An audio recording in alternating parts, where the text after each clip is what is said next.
नमस्कार, मैं Abhishek Raj, CEO founder easy way global. दोस्तों, ड्राइंग के इस बेहतरीन लेक्चर में आपका स्वागत है। पीछे के 2 लेक्चर आप देखे होंगे। मैं ऐसा उम्मीद कर सकता हूं कि आप लोग लगातार क्लास कर रहे हैं, नोट्स बना रहे हैं, ठीक है।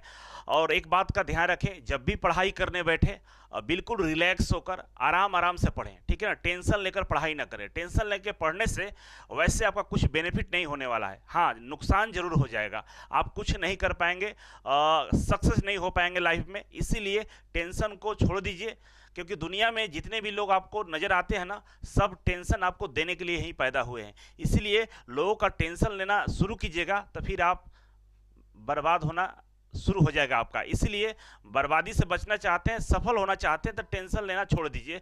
बस एक ही काम करना है कि आपको सुबह शाम केवल और केवल स्टडी पे फोकस करना है। स्टडी पे लगातार फोकस करेंगे तो चीज़ें धीरे धीरे सुधरेंगी और आपका सिलेक्शन की ओर धीरे धीरे आप बढ़ते जाएंगे। एक दिन आपका सिलेक्शन हो जाएगा, ठीक है। दुनिया की बातों को परवाह न करते हुए आप पढ़ाई पर ध्यान दें, ठीक है ना। तो चलिए शुरुआत करते हैं। आज का जो लेक्चर है ड्राइंग बोर्ड, हम जानेंगे सबसे पहला जो इंस्ट्रूमेंट्स है ड्राइंग इंस्ट्रूमेंट्स का जो पहला इंस्ट्रूमेंट्स है वो है ड्राइंग बोर्ड।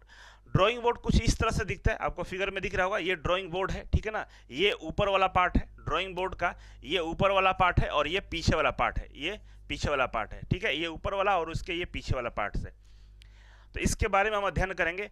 सबसे इंपॉर्टेंट बात यह है कि इससे प्रश्न पूछे जाते हैं, ध्यान रखिएगा। ड्राइंग बोर्ड से प्रश्न आता ही आता है। अगर ड्राइंग इंस्ट्रूमेंट से प्रश्न आ रहा है तो इस टॉपिक से आपसे प्रश्न पूछने की प्रोबेबिलिटी बहुत ज़्यादा होती है। तो थोड़ा सा ध्यान से हम लोग समझेंगे तो बेहद ही अच्छे से समझ में आ जाएगा, ठीक है। कुछ बच्चों का समस्या यह है कि हम स्लाइड खत्म होने के बाद थोड़ा देर रुके, साइड में हो जाए, जैसे बच्चे पॉज करके इसको नोट डाउन कर पाएँ, ठीक है ना। तो मैं हर स्लाइड के लास्ट में यहाँ पर खड़ा हो जाऊंगा और आपको 10 सेकंड या 5 सेकंड का टाइम देंगे। वीडियो को पॉज करके आप नोट्स को राइट डाउन कर लीजिएगा, ठीक है। तो चलिए शुरुआत करते हैं। यहाँ पर पॉइंट्स लिखा हुआ है, ठीक है। सारे पॉइंट्स को हम एक्सप्लेन करते हैं फिगर के साथ में, जिससे आपको जल्दी समझ आ जाएगा, ठीक है। आप भी नोट्स उसी तरह से बना लीजिएगा। टॉपिक डालेंगे आप ड्राइंग बोर्ड, ठीक है ना। इंग्लिश वाले इंग्लिश में लिखेंगे और हिंदी वाले हिंदी में लिखेंगे, दोनों भाषा में नोट्स लिखा हुआ है। पहला जो पॉइंट है यहाँ पर देखिए, इस पर ड्राइंग पेपर, सीट या ट्रेसिंग पेपर रखकर ड्राइंग बनाई जाती है, ठीक है। ये सही बात है। ड्राइंग बोर्ड पर ड्राइंग सीट ही रख के हम ड्राइंग बनाएंगे और कुछ नहीं रख सकते हैं, ठीक है। तो इस पर क्या करते हैं, ड्राइंग सीट रखते हैं और ड्राइंग को बनाते हैं, ठीक है ना। दूसरा है कि इससे नर्म लकड़ी, ड्राइंग बोर्ड को कौन सी लकड़ी से बनाई जाती है, तो नर्म लकड़ी से बनाई जाती है और बिना गांठ वाली पट्टियों को जोड़कर बनाया जाता है, ठीक है ना। ड्राइंग बोर्ड ये जो देखते हैं ना, ये पूरी एक लकड़ी नहीं है, एक चौड़ा लकड़ी नहीं है पूरा, ना सिंगल लकड़ी नहीं है। ये बहुत सारे लकड़ियों के टुकड़ों को जोड़ जोड़ के बनाया हुआ है। इसके बैक साइड में देखेंगे तो आपको समझ में आएगा। देखिएगा यहाँ पे तो बहुत सारे स्ट्रिप है, लकड़ी के बहुत सारी पट्टियां, 1 2 3 4 5, इसमें 5 स्ट्रिप जुड़ा हुआ है। अलग अलग पट्टियों को जोड़कर बनाया गया है, ठीक है ना। इन पट्टियों को हम लोग वुडन स्ट्रिप बोलते हैं। क्या बोलते हैं, वुडन स्ट्रिप बोलते हैं। और इसके सपोर्ट करने के लिए 2 बेटन लगा रहता है, ठीक है ना। इसको बेटन बोलते हैं, ये वाले को 2 बेटन बोलते हैं, ठीक है ना। इसी बेटन के सहायता से अलग अलग लकड़ियों की पट्टियों को एक साथ जोड़ के ड्राइंग बोर्ड का निर्माण किया जाता है। और ये जो लकड़ी होता है ना, ये बेटन के साथ स्क्रू से कसा रहता है, पेंच से कसा रहता है, ठीक है ना।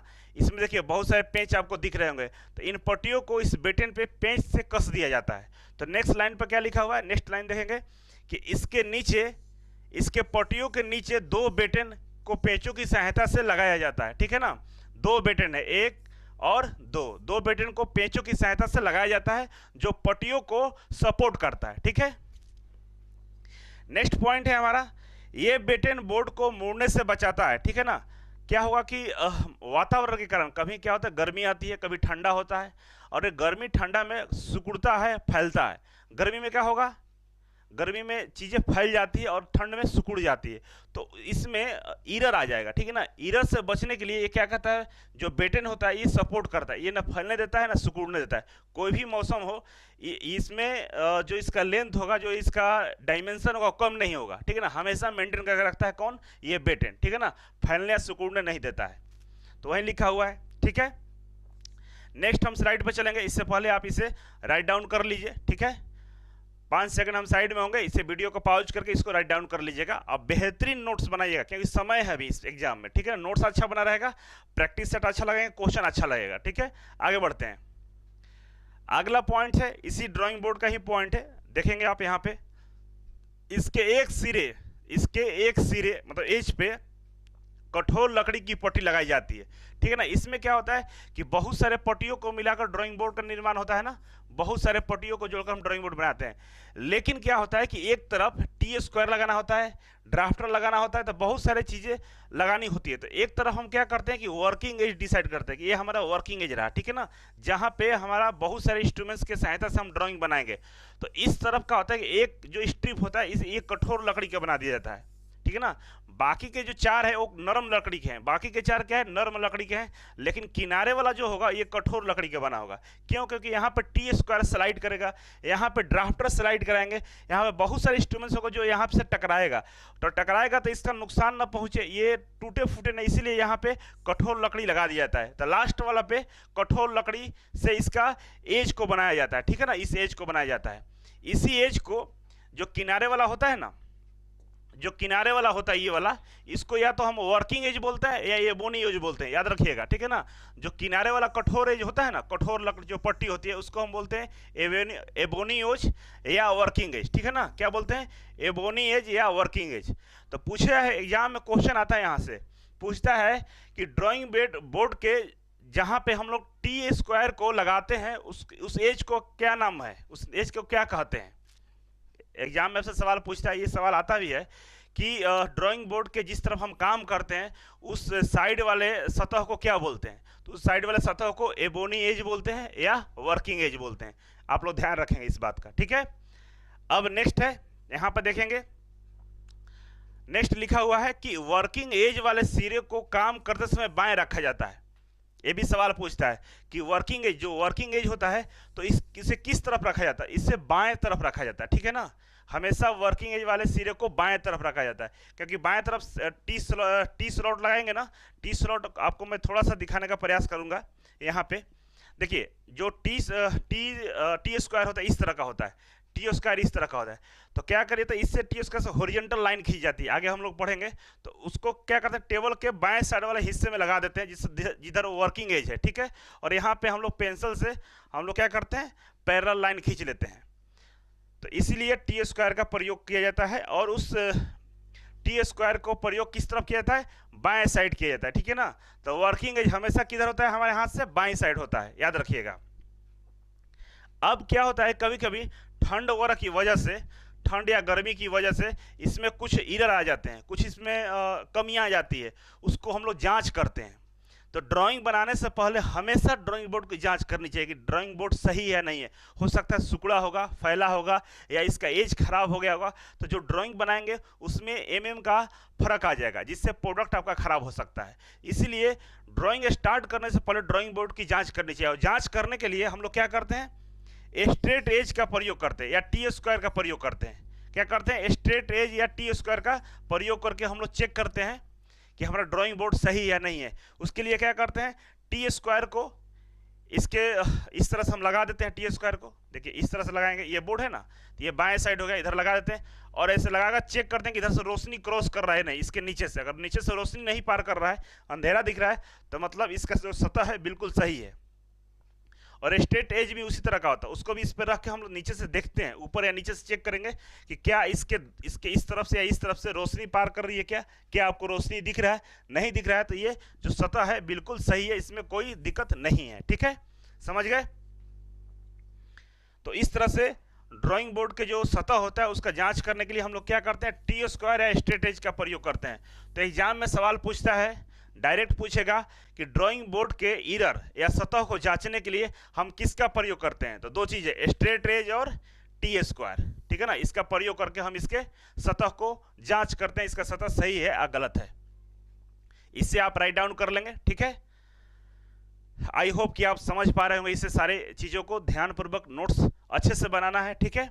आगे बढ़ते हैं। नेक्स्ट है, लिखा हुआ है कि आजकल क्या हो रहा है कि लेमिनेटेड सतह वाली ड्राइंग बोर्ड का प्रयोग किया जाता है। लेमिनेटेड सतह मतलब कि ऊपर एस्माइका वगैरह लगाया होता है, बहुत चिकनाहट दी जाती है, जिससे ना आपको ड्राइंग बनाने में कोई दिक्कत ना हो। पहले क्या था कि लकड़ी था, उसी को रांदे से बिल्कुल प्लेन करके ड्राइंग बोर्ड रख के ड्राइंग बनाते थे, लेकिन अब क्या होता है कि लेमिनेटेड रहता है, उस पर या पॉलिथीन वगैरह चिपकाया रहता है, अच्छे से फिनिशिंग की रहती है, ठीक है ना, वही लिखा हुआ है। नेक्स्ट है कि IS 1444 और 1989 के अनुसार ड्राइंग बोर्ड के मानक साइज निम्नलिखित हैं, ठीक है ना, ये ड्राइंग बोर्ड का साइज दिया हुआ है, इसको आप लोग याद रखेंगे, ठीक है। याद रखना है कैसे, तो आइए इसको हम ध्यान से रखते हैं। ड्राइंग बोर्ड का ये नाम है D0, D1, D2, D3, D4। Market में इस तरह का ड्राइंग बोर्ड आपको अवेलेबल है। आपको जो भी ड्राइंग बोर्ड चाहिए इस नाम से आपको बताएंगे कि D1 हमको चाहिए, हमको D2 चाहिए, हमको D3 चाहिए। इससे आप लोग ड्राइंग बोर्ड कोई भी दुकानदार दे देगा। ये जो ड्राइंग सीट है उसका साइज दिया हुआ है, ये ड्राइंग सीट का साइज दिया हुआ है, ठीक है। तो इस सीट को हम समझते हैं कि D0 वाले जो ड्राइंग बोर्ड है उस पर A0 वाले सीट को लगाया जाता है, D1 वाले ड्राइंग बोर्ड पे A1 वाले सीट को लगाया जाता है, D2 वाले ड्राइंग बोर्ड पे A2 वाले सीट को लगाया जाता है, D3 वाले पे A3 सीट को लगाते हैं, और D4 वाले पे A4 सीट को हम लोग इंस्टॉल करते हैं, लगाते हैं, ठीक है। अब साइज की बात करें कि ड्राइंग बोर्ड का साइज क्या है, तो आइए यहाँ पर ड्राइंग बोर्ड का साइज दिया हुआ है, समझिए ड्राइंग बोर्ड का ये साइज है। तो इसको याद करने का एक तरीका आपको हम बताते हैं जिससे ये जल्दी से आपको याद हो जाएगा, ठीक है ना। इसको याद कर लीजिएगा। जैसे पहला क्या है D1 का साइज आपको पहले याद रखना होगा 1500 इंटू 1000 इंटू 25, इसको बस याद रखना है। तो बस ध्यान में ही रखना है कि ड्राइंग बोर्ड का जो साइज शुरू होता है ना 1500 से शुरू होता है, बस इतना ही ध्यान रखना है कि 1500 से ड्राइंग बोर्ड का साइज शुरू होता है जो 0 लेवल का होता है। D0 1500 से शुरू होता है, तो 1500 इंटू 1000 इंटू 25, ठीक है। अब जो D1 होगा उसको याद करने के लिए कुछ नहीं करना, जो बीच वाला है ना उसको किनारे ला देता है, बीच वाला का होगा किनारे का, तो 1000 और जो किनारे उसका आधा 700 इंटू 25, समझ पा रहे हैं। पहला वाला में क्या किया आपको याद रखना है कि 1500 इंटू 1000 इंटू 25। दूसरा वाला में क्या है D1 में क्या है कि जो पहला वाला है उसके बीच वाला को किनारे ला दिया है, बीच वाले को किनारे ला दिया, ये बीच वाला था इसको किनारे ला दिया, ठीक है, बीच वाले किनारा आ गया। और जो किनारा था ऊपर वाला D1 में जो D0 में जो किनारे था इसको आधा कर दिया, लगभग आधा 700, ठीक है, और 25 है तो 25 रहेगा ही। तो दो आपको याद होगा D0 1500 इंटू 1000 इंटू 25। D1 में क्या होगा बीच में क्या था 1000, तो 1000 किनारे करेंगे 1000, 1500 का आधा किया हुआ लगभग, तो 700 इंटू 25 का 25 रहेगा, दो याद हो गया, ठीक है। अब आगे बढ़ेंगे D2 में।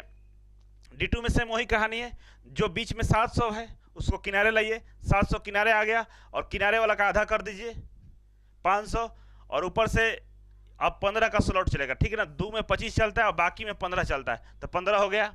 नेक्स्ट के लिए हम बात करें, नेक्स्ट में से वही है, बीच वाला को किनारे लाइए, बीच वाला किनारे आएगा और इधर वाला किनारे वाला को आधा करके यहाँ लिखा हुआ है 350 इंटू 15।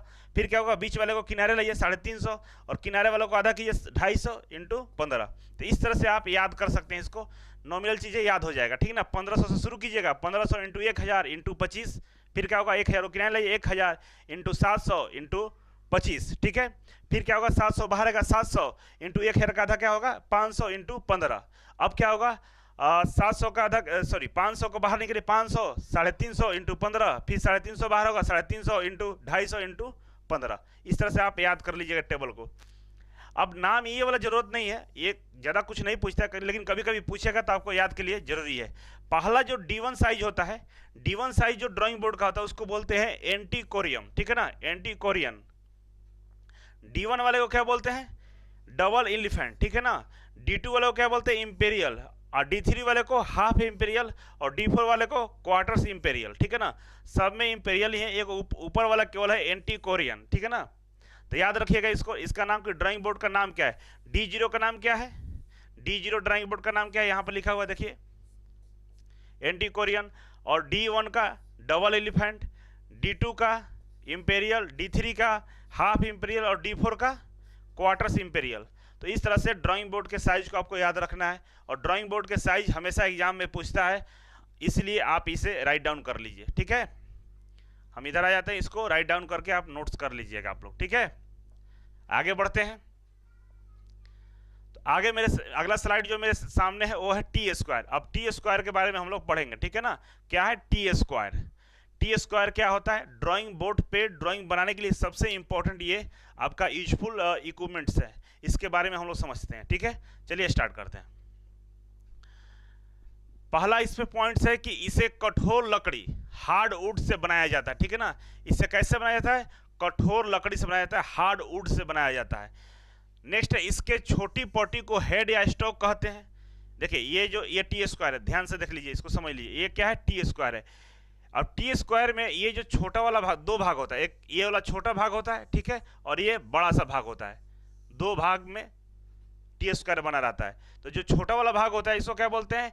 स्टॉक या हेड। इसको क्या बोलते हैं? स्टॉक बोलेंगे या इसको हेड बोलेंगे। सर, हेड मतलब सर, हेड या स्टॉक बोल देंगे, ठीक है ना।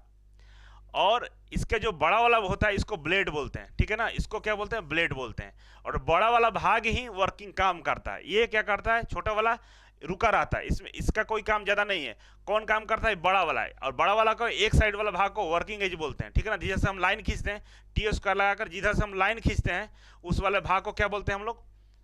वर्किंग एज बोलते हैं इसके, ठीक है। और इस बात का ध्यान रखना है कि इसका जो टी स्क्वायर होता है, टी स्क्वायर के जो दोनों का कोण होगा ना, बड़ा और छोटा के बीच में जो कोण होता है वो 90 डिग्री का होता है, ठीक है। कितने का होता है? 90 डिग्री का होता है। बिल्कुल 90 डिग्री का कोण बनाता है आपस में, ठीक है। अब यहाँ पे पॉइंट्स है, इसको पॉइंट्स को ध्यान से पढ़ लीजिए और राइट डाउन कर लीजिए, काफी काम आएगा, ठीक है। समझ गए? इसके छोटी पट्टी को हेड या स्टॉक कहते हैं, ठीक है। नेक्स्ट है लंबी पट्टी को ब्लेड कहते हैं। लंबा वाला जो पट्टी है उसको क्या बोलते हैं? ब्लेड बोलते हैं। अब इसका प्रयोग कहाँ होता है? इसका प्रयोग ड्राइंग शीट पर हॉरिजॉन्टल लाइन या समानांतर लाइनें खींचने के लिए सेट स्क्वायर का सहारा देने के लिए किया जाता है। देखिए इसका प्रयोग हम लोग कहाँ करते हैं? जो ड्राइंग बोर्ड होता है, ड्राइंग बोर्ड पर जो ड्राइंग शीट लगती है उस पर हॉरिजॉन्टल लाइन खींचने के प्रयोग में किया जाता है, ठीक है ना। क्वेश्चन पूछेगा तो ध्यान रखें, इससे कभी भी वर्टिकल लाइन नहीं खींच सकते हैं। हमेशा खींचेंगे तो क्या खींचेंगे? हॉरिजॉन्टल लाइन या पैरेलल लाइन, ठीक है ना। पैरेलल लाइन खींचना हो या हॉरिजॉन्टल लाइन खींचना हो, सेम बात नहीं है। पैरेलल लाइन ऐसे भी होता है, ठीक है ना, वर्टिकल में भी होता है और एक हॉरिजॉन्टल में पैरेलल लाइन होता है। तो हॉरिजॉन्टल वाला जो पैरेलल लाइन होता है इसको खींच सकते हैं या कोई हॉरिजॉन्टल लाइन खींच सकते हैं, ठीक है। तो यहाँ पे टी स्क्वायर का प्रयोग कब करते हैं हम लोग? हॉरिजॉन्टल लाइन खींचने के लिए या पैरेलल लाइन खींचने के लिए, ठीक है ना। हॉरिजॉन्टल लाइन खींचने के लिए या समानांतर, पैरेलल मतलब समानांतर लाइन खींचने के लिए प्रयोग करते हैं। दूसरा क्या करते हैं कि जो सेट स्क्वायर होता है ना, टी स्क्वायर का प्रयोग हम लोग सेट स्क्वायर को सहायता देने के लिए करते हैं, सपोर्ट के लिए। ये सेट स्क्वायर है, देख सकते हैं, इसको आगे हम लोग को पढ़ना है सेट स्क्वायर के बारे में। तो सेट स्क्वायर रखकर कोई भी एंगल बनाना हो, कोई भी चित्र बनाना हो, तो हम टी स्क्वायर के मदद से हम लोग क्या करते हैं? सपोर्ट देते हैं सेट स्क्वायर को। तो टी स्क्वायर क्या करता है? सेट स्क्वायर को सपोर्ट करता है ड्राइंग बोर्ड पे, ड्राइंग शीट पे, किसी भी ड्राइंग को बनाने के लिए। तो आपको यहाँ पे कभी सवाल पूछता है कि सेट स्क्वायर को सपोर्ट करने के लिए हम किसका प्रयोग करते हैं? तो टी स्क्वायर का प्रयोग करते हैं, ठीक है ना। सेट स्क्वायर को सपोर्ट करने के लिए किसका प्रयोग करेंगे?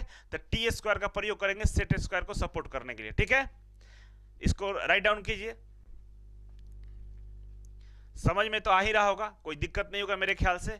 काफी नीट एंड क्लीन लिखा हुआ है और बहुत ही आसान चीजें हैं, बस ध्यान से सुनना है और नोट्स को बनाते जाना है। और एक दिन ऐसा होगा कि सारा क्वेश्चन आपसे लग जाएगा। इसका एक एक क्वेश्चन को हम करवाने वाले हैं।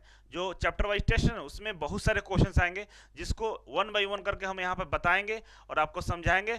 आगे हम डाउट क्लास भी लेंगे, ठीक है। क्लास प्लस पर जो आपको ग्रुप बना हुआ है, ग्रुप में आप ड्राइंग को लेकर मैसेज कर सकते हैं। कोई भी दिक्कत आएगा तो हम वहाँ पर सोल्व करने का प्रयास करेंगे। नेक्स्ट है टी स्क्वायर। अब इसी में और आगे बढ़ते हैं, ठीक है। टी स्क्वायर में भी कुछ चीजें बची हुई है, ठीक है। चलिए देखते हैं टी स्क्वायर में और क्या बचा हुआ है। अब इसमें लिखा है कि इसका जो साइज होता है ना, इसका जो साइज होता है ब्लेड के लंबाई से लिया जाता है। देखिए ये टी स्क्वायर है, ठीक है। ये छोटा वाला स्टॉक है, ठीक ना, छोटा वाला भाग है जिसको स्टॉक बोलते हैं, और ये बड़ा वाला भाग है। और बड़ा वाला भाग से ही हम लोग इसका साइज का पता करते हैं कि कितने साइज का है। टी स्क्वायर मार्केट में खरीदने जाइएगा तो इसका जो बड़ा वाला भाग होता है ना, ब्लेड के लंबाई से हम पता करते हैं कि कितना बड़ा छोटा है, ठीक है ना। लाइन है यहाँ पे कि लकड़ी के अलावा इसे प्लास्टिक, सेलुलोइड से भी बनाया जाता है। मतलब जो टी स्क्वायर होता है 3 चीजों से मिलकर बना होता है। पहला होता है लकड़ी, ठीक है ना, पहले लकड़ी से ही सारा चीजें बनाई जाती है, लकड़ी। दूसरा हो गया प्लास्टिक, देखिए यहाँ पे लिखा हुआ है प्लास्टिक। और तीसरा सेलुलोइड। तीसरा क्या हो गया? सेलुलोइड, ठीक है ना। 3 चीजों से ये मिलकर बना होता है। तो अगर एग्जाम में पूछेगा सवाल कि इनमें से कौन सा पदार्थ है जिससे सेलुलोइड का निर्माण किया जाता है, तो तीनों ऑप्शन में रहेगा और लास्ट में दे देगा all of these, all of these, ठीक है ना, ऑल ऑफ दीज। तो क्या करेंगे हम लोग, ऑल ऑफ दीज पर टिक कर देंगे, क्योंकि ये तीनों से मिलकर बना होता है। नेक्स्ट है कि IS 1360 और 1989 के अनुसार टी स्क्वायर के निम्नलिखित साइज होते हैं, ठीक है ना। अब भारतीय स्टैंडर्ड के अनुसार इसका निम्नलिखित साइज दिया गया है। इंडियन स्टैंडर्ड के अनुसार क्या होता है, यहाँ पे देखिए ये सीरियल नंबर है, डिजिग्नेशन है, ये टी स्क्वायर का नाम है T0, T1, T2 और T3, ठीक है ना। 1 2 3 4 4 साइज में ये टी स्क्वायर हमारे मार्केट में मिलता है। कितने साइज में, 4 साइज में मिलता है। चारों साइज के यहाँ पर नाम दिया हुआ है और इसका डायमेंशन दिया हुआ है। T0 जो होता है 1500 mm का होता है। कितने का होता है, 1500 mm का। T1 कितने का होता है, ये 1000 mm का होता है। T2 कितने का होता है, ये 700 mm का होता है। और T3 कितने का होता है, ये 500 mm का होता है, ठीक है ना। तो आप देखेंगे कि इसमें जो डिक्रीज हो रहा है, 1500 में से 500 कम हुआ तो 1000 हो गया, और 1000 में से ये 300 कम करके क्या बनाया, 700 बनाया, और 700 में से 200 कम किया है। तो पहले कितना हुआ कम, 500 कम हुआ, ठीक है। इसके बाद 300 कम हुआ और इसके बाद 200 कम हुआ, ठीक है ना। तो याद रखिएगा पहला कितना है, 1500 का है, इसके बाद 500 कम कर देंगे तो ये हो जाएगा 1000, और 1000 में से हम 300 कम करेंगे तो हो जाएगा ये 700, और 700 में से हम क्या करें, 200 कम कर दें तो ये 500 हो जाएगा, ठीक है। तो इस तरह के रेशियो में ये बना हुआ है। तो इस तरह से आपको याद भी रखना होगा, ठीक है। तो साइज याद रखिएगा, पूछता है, काफ़ी इंपॉर्टेंट है कि साइज पूछ देगा T1 का साइज क्या होगा, T1 का साइज क्या होगा, तो आपको याद होना चाहिए 1000 mm, ठीक है ना, मीटर नहीं। T0 का पूछेगा तो याद होना चाहिए कि 1500 क्या है, mm, ठीक है। T3 का पूछ दे तो 500 mm। तो याद रखना होगा, जो रेशियो डिक्रीज कर रहा है उसके अनुसार याद रखेंगे तो आपको याद रहेगा 500 300 200। बस 1500 है पहला का T0 का, उसमें से 500 300 200 कर रहा है, 500 300 200, मतलब 1500 में से 500 घटाइए 1000, 1000 में से आप 300 घटा दीजिए 700, 700 में से 200 घटा दीजिए 500 हो जाएगा, ठीक है ना। इसी तरह से यहाँ पे हम लोग याद करके इसके रखेंगे, और आई होप कि आपको ये याद हो जाएगा। तो मेरे ख्याल से इतना पढ़ के रखिएगा, याद करके रखिएगा। नेक्स्ट वाले टॉपिक हम कल नेक्स्ट लेक्चर में लेंगे। देखिए छोटा छोटा पढ़ाने का रीज़न ये है कि आपको चीज़ें बहुत दिनों तक याद रहे, दोबारा पढ़े तो ज़्यादा मेहनत न लगे, ठीक है ना। इसीलिए हम छोटे छोटे पार्ट में धीरे धीरे दे रहे हैं, क्योंकि इसका जरूरत CBT 2 में है। तो धीरे धीरे पढ़ेंगे तो बहुत सारी चीज़ें आपको बहुत दिनों तक याद रहेगा, समझेंगे, ज़्यादा लोड नहीं आएगा। अभी आपका मैथ, रीजनिंग और टेक्निकल का क्लास चल रहा है, उस पर ज़्यादा फोकस कीजिए, ठीक है ना। वो बहुत बड़ा है, ये बहुत बड़ा है नहीं, बहुत जल्दी खत्म हो जाएगा, आप समझने वाला सारा चीज़ है, ठीक है। तो हम धीरे धीरे सारी चीज़ों को पढ़ाते जाएंगे। अब हम मिलेंगे नेक्स्ट लेक्चर में आपको अगले दिन, ठीक है ना। परेशान नहीं होगा, नोट्स अच्छे से बनाते रहिए, जो भी डाउट होगा हम आपको डाउट क्लियर करते जाएंगे। और कभी ज़रूरत पड़ा तो हम बहुत जल्द आप लोगों को जूम मीटिंग में अनाउंस करने वाले हैं। जूम मीटिंग में आकर हम चर्चा करेंगे कि कौन से बच्चों को क्या प्रॉब्लम है ड्राइंग में, उस बात को समझेंगे। साथ ही साथ ओवरऑल क्या प्रॉब्लम है EGV से, वो भी हम लोग चर्चा करेंगे। तो देखते हैं किसी दिन फ्री होते हैं तो जूम मीटिंग का लिंक आप लोगों को शेयर करेंगे, और उससे आप लोग टाइम निकालकर हमसे जुड़िएगा, ठीक है। तो चलिए आज और अभी के लिए बस इतना ही है। Thank you so much. फिर मिलते हैं एक नई वीडियो और एक नई जानकारी के साथ, तब तक के लिए नमस्कार।